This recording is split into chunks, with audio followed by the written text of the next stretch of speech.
अस्सलाम वालेकुम। क्या आपको पता है कि अक्रॉस द ग्लोब एक एवरेज रिक्रूटर के पास सिर्फ 7 से 10 सेकंड होते हैं ये डिसाइड करने के लिए, एक इनिशियल स्क्रीनिंग करने के लिए कि आपका सीवी रेलेवेंट है या नहीं। एक द लैडर्स के नाम से कंपनी ने इंटरेस्टिंगली 2012 में एक सर्वे किया और उसमें उन्होंने डिसाइड किया, कंक्लूजन निकाला बेसिकली, एक एवरेज रिक्रूटर के पास 6 सेकंड होते हैं। सेम इसी कंपनी ने द लैडर्स के नाम से, जो कि जॉब मैचिंग कंपनी है, उसने 2018 में एक और सर्वे किया जिसमें उन्होंने रिक्रूटर्स की आई को ट्रैक किया, यानी आई ट्रैकिंग सॉफ्टवेयर इस्तेमाल किया, और उन्होंने ये डिसाइड किया, ये कंक्लूजन निकाला बेसिकली, कि एक एवरेज रिक्रूटर 7.4 सेकंड्स लेता है to do an initial screening of any CV. My name is Adil Naeem and I'm a global recruitment consultant, और आज मैं आपके साथ एक ऐसी प्रेजेंटेशन शेयर करूंगा जिसमें सारा फोकस ये होगा कि एक एवरेज रिक्रूटर जब आपका सीवी अपने सामने खोलता है तो व्हाट आर दी थिंग्स जिसको वो फोकस करता है, कौन सी वो प्राइमरी हेडिंग्स हैं या वो डिटेल्स हैं जिसको वो स्टडी करता है, जिस पे उसकी पूरी अटेंशन होती है, या वो कौन सी चीजें जो उसको पुट ऑफ करती है और उसको एनॉय करती है। सो इस प्रेजेंटेशन को देखने के बाद आप ये फैसला कर सकेंगे कि आपके सीवी में प्राइमरली कौन सी चीजों की टॉप मोस्ट प्रायोरिटी है और कौन सी चीजें आप छोड़ भी दें तो it doesn't matter. In other words, जब एक रिक्रूटर के पास सिर्फ 7 से 10 सेकंड है इनिशियल स्क्रीनिंग के लिए, आप उसकी ज़िंदगी कैसे आसान कर सकते हैं, वो कौन सी चीज़ें हैं जिसको वो रिक्रूटर देख रहा होता है, ताकि आप उन्हीं चीज़ों पे फोकस करें, उन्हीं चीज़ों को हाईलाइट करें, उन्हीं चीज़ों पे कीवर्ड्स, उन्हीं चीज़ों पे एवरीथिंग, आपका सारा फोकस उन्हीं चीज़ों पे हो, ताकि रिक्रूटर की ज़िंदगी आसान हो जाए ये डिसाइड करने के लिए कि आपका सीवी रेलेवेंट है या रेलेवेंट नहीं है। So stay with me and we're going to begin this presentation right now. All right. So now that we're going to start the presentation, there are certain things that you need to know before we start this presentation, which includes number one, who am I to give this presentation? What is my credibility? What is my experience? Point number two is which is the agency that I represent. That is an important introduction that I believe I should make.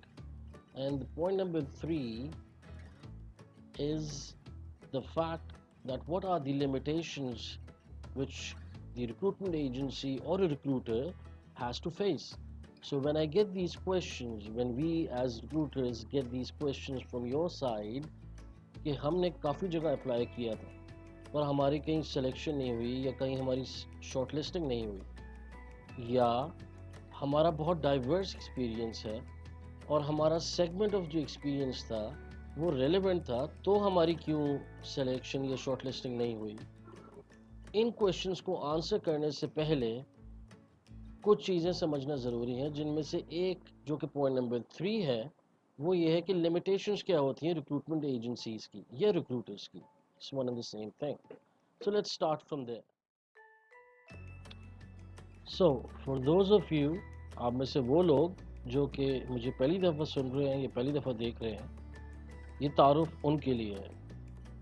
My name is Adil Naeem and I have over 10 years of recruitment experience of basically managing global recruitment campaigns for our clients primarily based in the Middle East, which include Saudi, Bahrain, Oman, Qatar, etc., etc. But we've managed global recruitment campaigns for clients in Japan, in UK, as well as in Yemen and Libya. And we've done recruitment as far as and as short as in Iraq, in Pakistan, and elsewhere. So we have a huge span, and I've been involved closely with these recruitment campaigns, and hence, I am, alhamdulillah, I am proud to say that I have experience, as I've said, of over 10 years, and I've personally reviewed over 500,000 CVs. And there have been times for the majority of these last 10 years where I've had the opportunity to review over 2,000 CVs per week. So you can do the maths. That's way more. One more thing that I've had the opportunity of is that I've, over the past 10 years, representing the agency that I do represent, which is a global recruitment agency based in Pakistan. It's one of its kind, Alhamdulillah. And being in that position as the group head at PPA, Pakistan Progressive Associates, that's the full name of the agency that I represent, that I am the group head of. I've had the opportunity to visit different countries, especially in the GCC, and have one-on-one meetings with their HR departments, with their recruitment teams, to discuss what exactly is the criteria that they look for when they are screening the CVs. So there are two screening processes that are primarily involved. There are multiple in different scenarios, but one is the screening that is done by a recruitment agency, and the other is the screening that is done by the client itself or their HR teams or their technical managers, etc. So I've had that opportunity, and Alhamdulillah, I've learned a lot, and I intend to share a portion of that knowledge with you guys today, inshallah. The recruitment niche, the target markets that I cater specifically to are involve the energy sector, the oil and gas primarily, the telecom sector, the hospitality sector, and the manufacturing sector. So you need to understand the paradigm that I'm coming from, and that I have the expertise to impart this particular knowledge that this video is all about. Now, as an agency, PPA has been in the market for the past 45 years. We've been established since 1975. Our business branches are primarily two. We cater to global recruitment services, primarily which involves project recruitment. We discuss with them the sourcing strategy that we're going to partake with regard to sourcing relevant candidates for A to Z positions that might be vacant at the same time or over the period of year or so. Then we cater to their advertisements, the screening process, the interviewing arrangements, whether it's face to face, when their delegation comes over to Pakistan, or whether it's online across the globe, and then up to the point of selection. So that's point number one, which is primarily called recruitment. The second segment, which is the visa processing consultancy. So, for example, when a client has finalized, when a client in Yemen or a client in Saudi has finalized an XYZ person from anywhere across the globe, we provide them with visa processing consultancies, either through our offices directly or through our partners across the globe, which primarily involves work visa processing, family visa processing, the details per se, document attestations, whether it's degree verification or other particulars, whether it's post visa government formalities that need to be taken care of, or whether it's travel and ticketing, or the most importantly, not the most, but the last and but not the most importantly, that's called onboarding, which includes briefing and orientation for departing candidates, whether it's directly related to the orientation that they need to have before they join a company, or whether it's related to the government formalities here in that particular country that they will be departing from. So, what are the most important questions that we get asked by the candidates? Candidates के कुछ common questions होते हैं. Two of them, so there are plenty, but most of all the frustration of the candidates, of all the job seekers, can be summed into two particular categories. One question is, what exactly are the recruiters looking for when they are reviewing a CV? So when they are shortlisting CVs, what catches their interest? This is the most important question that we get asked. Any recruiter anywhere on the planet. Question number two is that candidates, out of frustration, when they don't get a reply, when they don't get shortlisted, when they are sending CVs after CVs and they don't get a feedback, this is the second most important question that they ask. We have applied so many times. Why doesn't our CV get selected? So, to answer these two basic questions and all the questions related to these, it is important to understand what exactly are the limitations of the recruiter or the recruitment agency or the HR team of the company that you are applying to. So limitations क्या है recruiters की, क्या चीज़ें हैं जिसकी वजह से आपका CV शॉर्टलिस्टिंग से रह जाता है. So we're going to discuss this. Be ready. I hope you get the benefit out of it, because this is 10 years of experience, and I hope you like it. So limitations में, the point number one limitation is that when a vacancy is advertised, the recruiters, that particular department, the HR department, irrespective of whether it's a recruitment agency or a company, they get hundreds and thousands of CVs against one particular position. So, say for example, there are 50 positions in an entire corporation or a big manufacturing plant. The company or the recruiter will get thousands and thousands of CVs. So this needs to be understood that they have the HR department has a lot of pressure. They have to go through a lot of CVs. Then, as a recruitment agency, you need to understand that any recruitment agency, at least majority of those in the subcontinent, they don't just get commission or fee out of shortlisting your CV. That's not how it practically works. For practical the idea is that you have to complete 3 or 4 basic criteria in order to raise your invoice for the client. The first is that you need to shortlist relevant CVs. The second is that the candidates that you have shortlisted need to pass the interview. The third is that once they're shortlisted and they've cleared the interview and they've selected the offer, meaning they've finalized the offer, they're okay with it, they need to mobilize as well. So if there's something goes wrong and the candidate is not mobilized, the agency will not get its fees. And the third point is, even if he is mobilized, for the majority of the cases, I leave out the exceptions, for the majority of the cases, the candidates who have been selected and mobilized, they need to be they need to complete 3 months of probation period in order for the agency to raise its invoice. Even if they have raised the invoice, even if the agency gets its invoice cleared, but the person who was mobilized was for whatever reason deported from the job, the agency will have to do a free replacement or pay back money they got in the fee back to the client. So this is important, that the recruiters are so precise in shortlisting the CVs, because they need to do things with 100% precision. Uh, Point number three is that the agency's repute is at stake.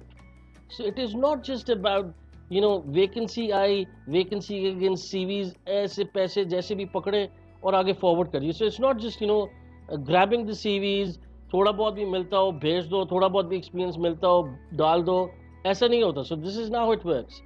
The agency की repute, so just like you're working anywhere, your technical knowledge or your work is an impression of your performance. इसी तरह agency जितनी अच्छी shortlisting करेगी, जितने relevant CVs forward करेगी, उसकी repute बढ़ती जाएगी. जितने इररिलेवेंट सीवीज जाएंगे, द क्लाइंट विल से, अगर if I need irrelevant CVs, I can CVs advertise किया, advertisement के against you get particular CVs, I copy paste and send them forward, कि client आगे देख लेगा. So what benefit is it that they are sending me or paying me for it? They can bloody hell do it themselves. So what's important is that the agency's reputation is very important, very important, very critical to the agency and its recruiters. Then another thing is that people often don't understand that when any agency, especially those agencies that are called in Pakistan, at least they're called the overseas agencies, or agencies doing international recruitment or global recruitment, the candidates need to understand that XYZ particular position. So, say for example, there are five positions posted by an ex recruiter in Pakistan. For the same positions, there might be agencies in India or Philippines or the US or anywhere across the globe that might be sourcing for exactly those same positions. So it's important to understand that the recruitment business itself is very, very competitive. So there is no mercy when it comes to shortlisting. It has to be precise, it has to be excellent, and the CV needs to be bloody good for any recruiter to send it through. Now, because the agencies are always competing against each other, it's important that, like I've said, that whatever is shortlisted, whatever CVs are shortlisted, need to be relevant. Because only if the CVs are relevant and to the point, there is more percentage there, there's more probability for those particular CVs to be finalized by the client. So I hope this part is clear. We're just going to do one more slide and then we'll move on to the crux of the presentation itself. Another bitter truth, might call it, is that the majority of the first layer, so the first person in the agency, whether you apply into any recruitment agency primarily, for the majority that I know, the top recruitment firms in Pakistan or anywhere outside, generally the first person checking your CV is a non-technical recruiter. He's not technically expert at at that particular vacancy that he's shortlisting for. So he's what that means is very important. Now, if the recruiter, and that's generally the case with the client end as well.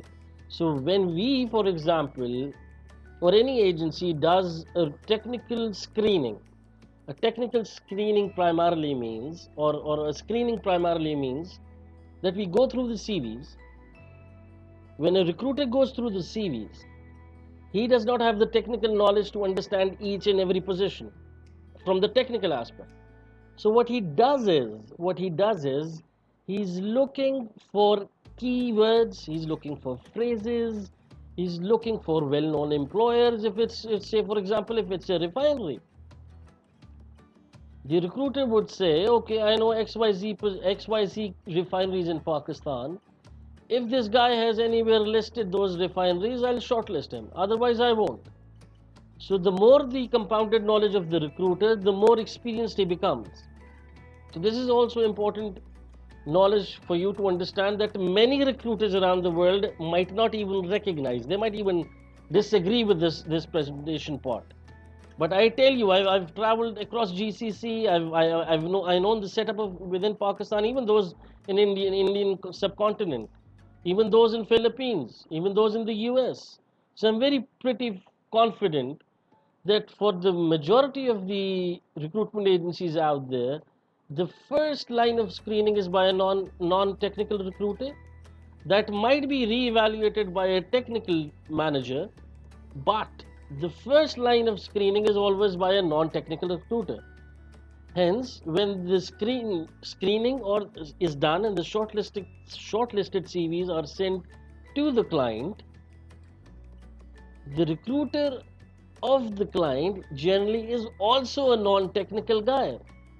So guys, what I'm telling you is, what I'm trying to tell over here is that you need to put every focus that your CV should be so simple that even a child can understand if that particular CV, if your CV is relevant to the job description that has been provided by the client. So I hope this part gets clear. Now, the last limitation is that there are always deadlines. So, when we get a particular vacancy, we usually have 3 days, 5 days, or a maximum of 10 days. That's it. That's the general average that average recruiter gets to fill in the positions. So, if the limit is, say, 5 days, you saw the position 5 days afterwards, and you say, okay, I'll apply, and you apply and apply, and you apply to 1,000 vacancies, for example, all relevant vacancies, but you're applying 5 days late to each and every position. What do you think is going to what is going to be the outcome? Nothing, because the recruiter needs to send in the CVs within that deadline.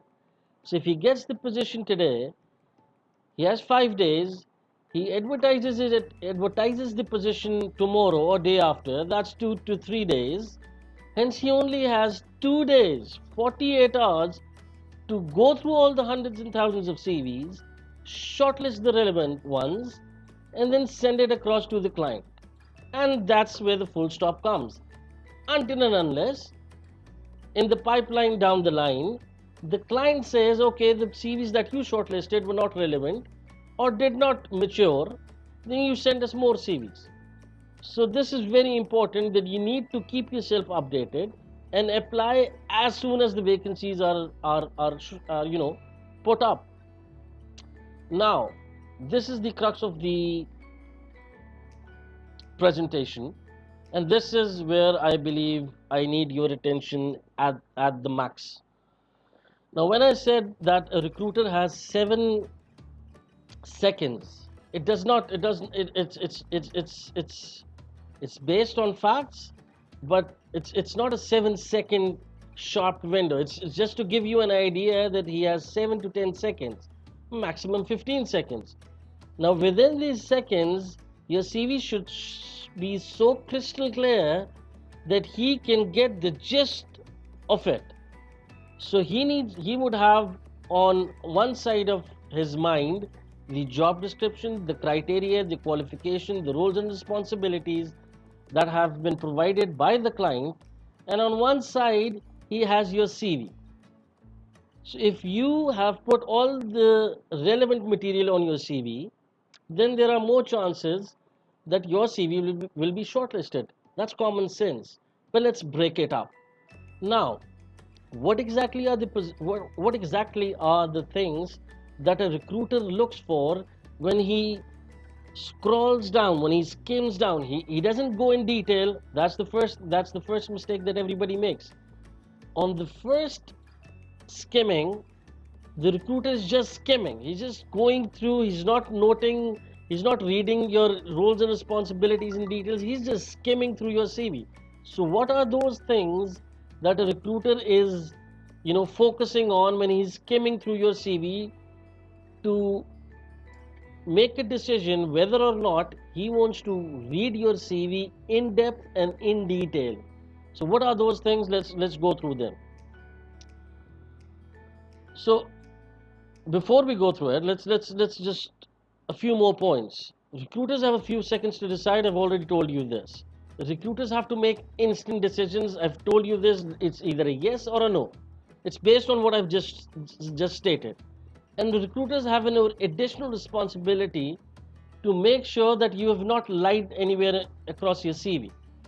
I personally have reviewed plenty of CVs, if not in thousands, at least in hundreds, that have specifically lied in their CVs. How do we judge these? We have multiple mechanisms to cross-check if a person has lied on his CV or not.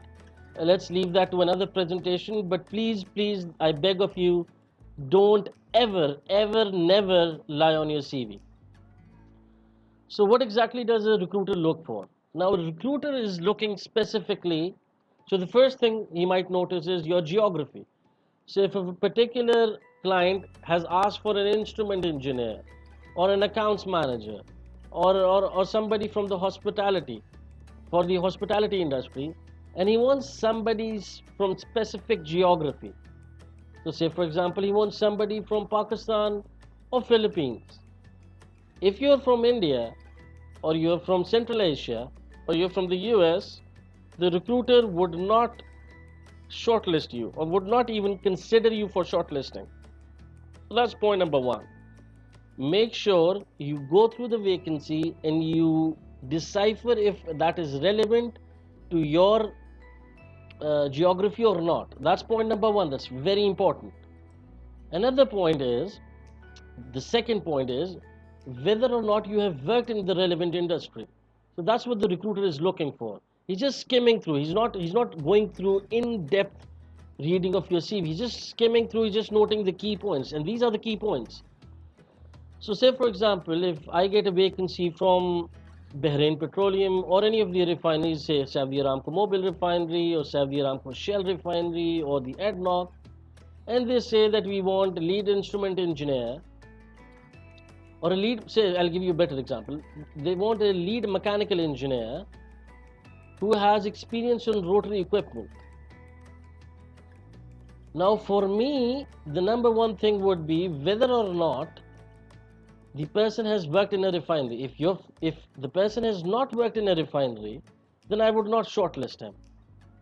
Shortlist him, yeah. And if the candidate has the educational qualification that is not required by the candidate, so say for example, this often happens, at least that's the case in Pakistan. The company requires a 4-year engineering degree. The person doesn't have it. Another example, this guy would not be shortlisted. I would not even bother reading into his CV. The second point, the person has relevant experience, he has relevant education, but he does not have the experience that is required post graduation. He again is irrelevant for me. Now this is, I'm talking about, there are always exceptions, but this is the majority of the time that the shortlisting doesn't take place. So you need to understand these and you need to modify your CV accordingly. Now, another thing is that, like I've said, the first line of screening is done by a non-technical recruiter to make things easy for him. Uski zindagi आसान बनाए and make your job title, modify it. You modify your job title. So the first line of screening, so say for example, you have applied for an operations specialist position for a refinery. You're a process engineer and you just write process engineer or something of that sort, or you write senior officer. That will, literally, if it's a junior recruiter, that will break his nerves because he will not go in depth. Like I've said, the first 7 to 10 seconds are he's just skimming through whether it's relevant or whether it's not relevant. So make his life easy. Write in your job title, just mention process engineer / operations or something of that sort to make it simple for the first line of recruiters. That's very, very important. I'm sure none of the recruiters would tell you this, but I testify it. I have the experience of it, both at the agency end and both at the client end as well. The first line of screening, I swear, it's a non-technical recruiter. You need to make his life easy. Another thing is that, again, like I've said, that we get a general question from the job seekers is कि हमारा relevant experience था. So for example, they might have 15 years of experience. Refinery की job है और उसमें 10 years का experience मांगा हुआ as a lead instrument engineer. Now this guy comes to me and he says कि मेरा 15 years का एक्सपीरियंस है और उसमें से 5 years रिफाइनरी का है, मेरा ओवरऑल तो इससे ज़्यादा है. Again, it is irrelevant. I will not go into detail because I have 100 other CVs who have 10 years of refinery specific experience or 15 years of refinery. They have more experience, more relevant experience than as compared to you.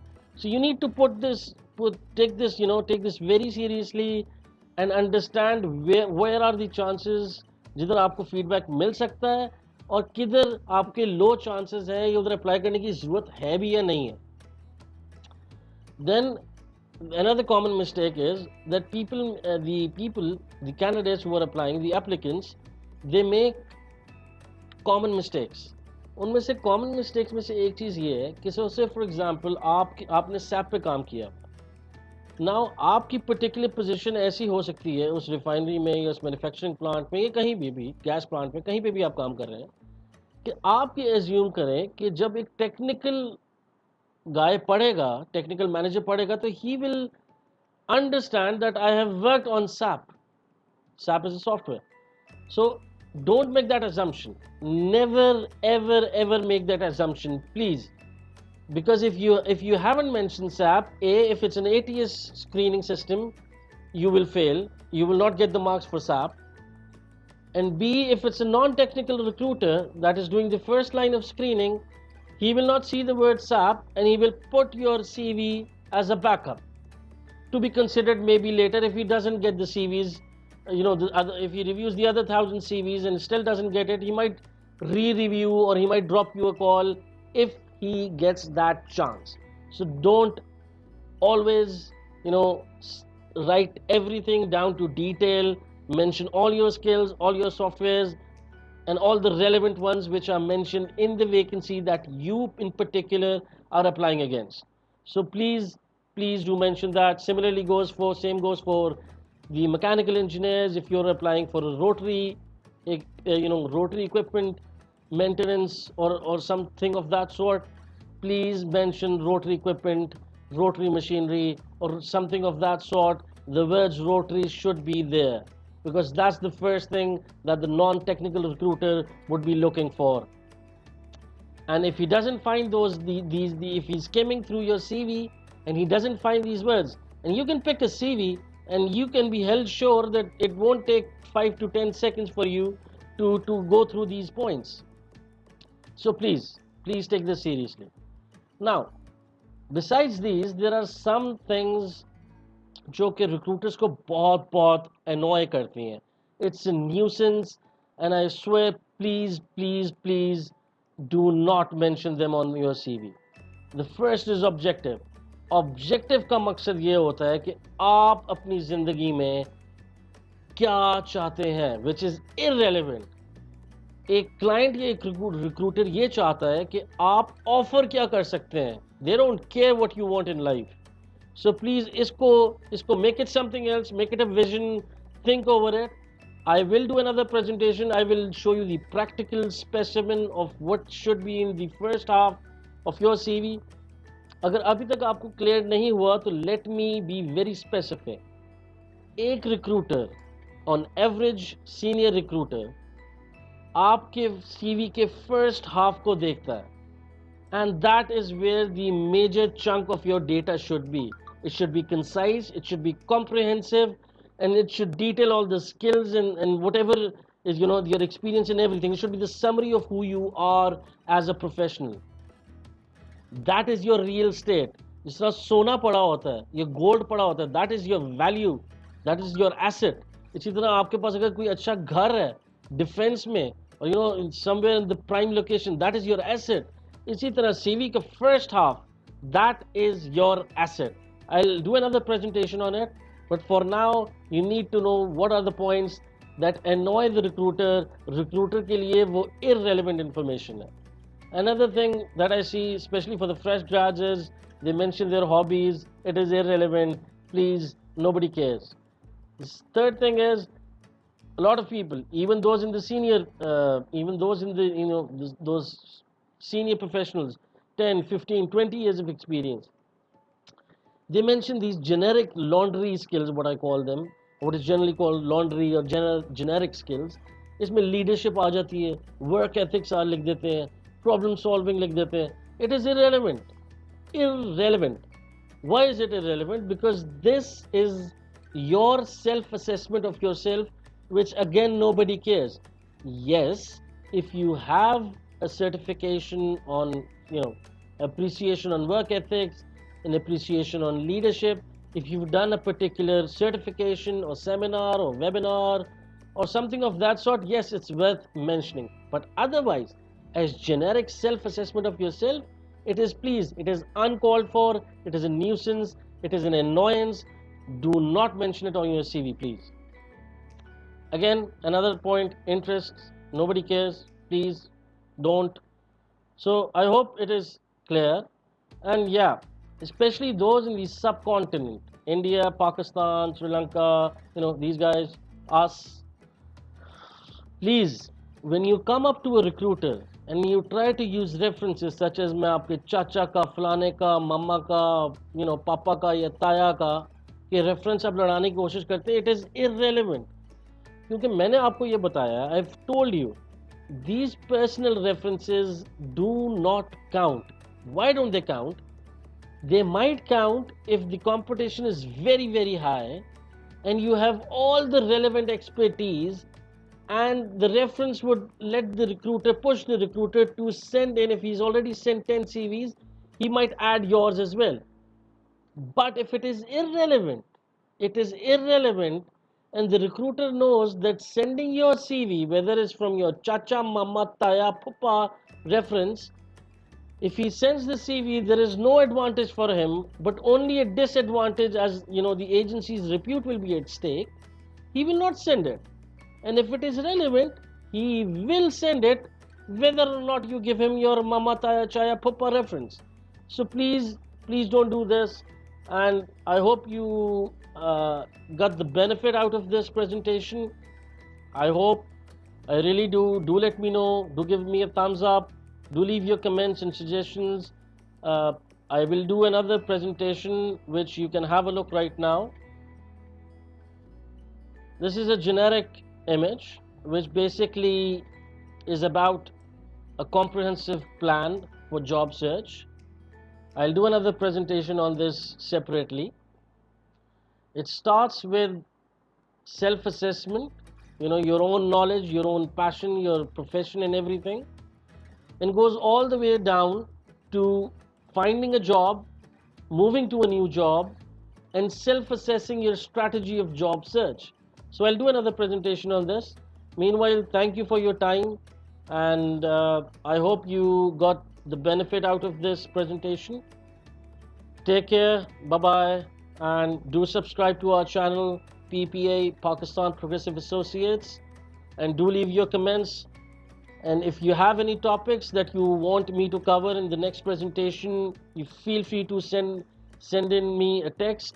I'll write down my mobile number. If you want to consult me over something, please feel free to consult. I've given an open invitation to anybody. If somebody's got a job offer, especially during this COVID-19 era, if you want to discuss if that particular job offer is up to the as per the market standard or not, please feel free to message me, feel free to call me, feel free to email me. I'll be more than happy to help out. Thank you so much. Take care.